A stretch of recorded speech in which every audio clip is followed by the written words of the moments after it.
Honorable Home Minister of India, Shri Amit Shah, distinguished guests, ladies and gentlemen. I'm pleased to welcome you all to the third edition of the Times Now Summit. Today, we are at the dawn of a new era.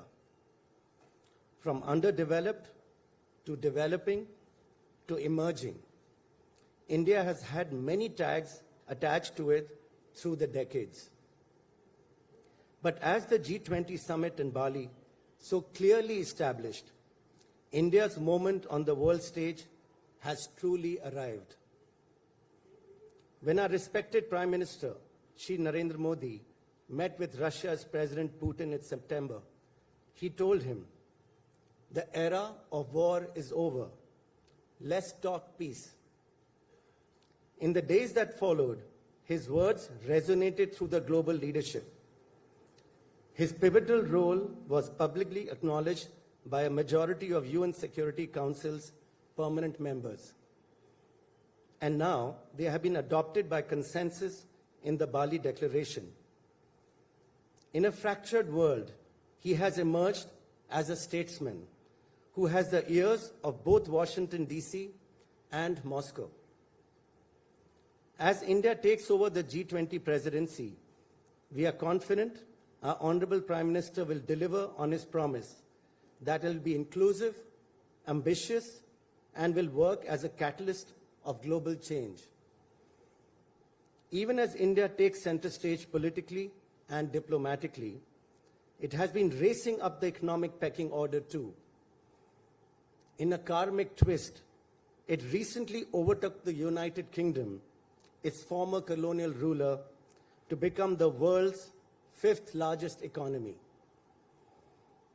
It is set to overtake Germany and Japan to become one of the world's top 3 economies in the next few years. The stock market is touching new highs. India is seen as the most attractive destination for sovereign wealth funds after the US. And we are home to the 3rd largest startup ecosystem in the world. At a time when some of the biggest economies are staring at a recession, India remains a high-growth bright spot on the global map.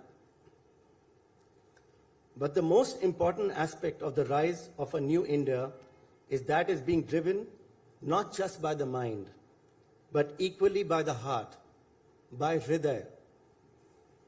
If proof were required of this, it comes in the form of Centre's food subsidy expenditure, which is set to cross rupees 3 lakh crores.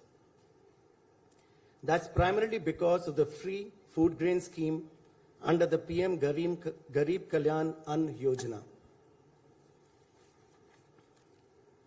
What makes these giant strides all the more impressive is that we are not run by diktat and dictatorship. We are a vibrant democracy. Our elections, where hundreds of millions come out to vote peacefully, are a matter of great pride and joy. Yes, we face formidable challenges. Foremost among them is the fact that we are in a hostile neighborhood. There are many who would like to block our progress towards peace and stability. But as a Prime Minister and a Home Minister have demonstrated time and again, while India does not seek conflict, it will not compromise on the safety and security of Indian citizens. It has been the endeavor of Times Now Summit to assess the opportunities as well as the threats that lie ahead.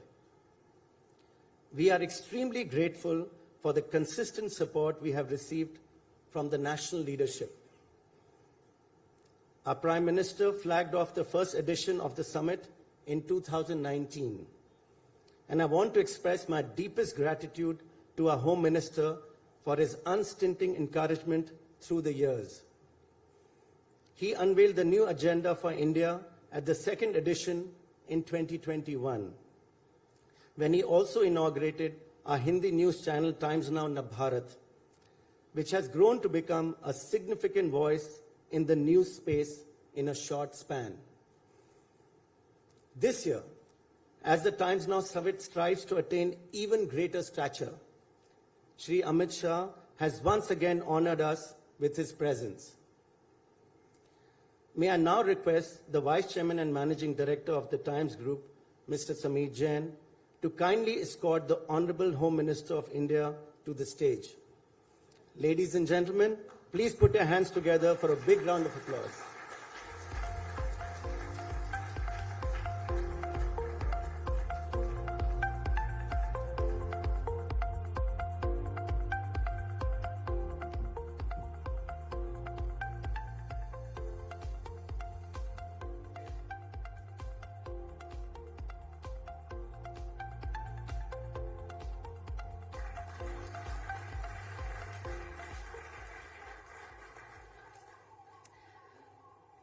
Thank you very much, gentlemen. Request you all to please stay on stage. Every new beginning must be marked by an auspicious tradition. Before we begin with the third edition of Times Now Summit, let us mark the ceremony with the lighting of lamps, an auspicious tradition for new beginnings.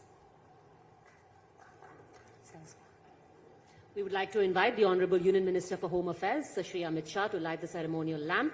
We also request the Vice Chairman and Managing Director of Times Group, Mr. Smriti Jain, and the Managing Director, Times Group, Mr. Vineet Jain, to join the Honourable Union Minister.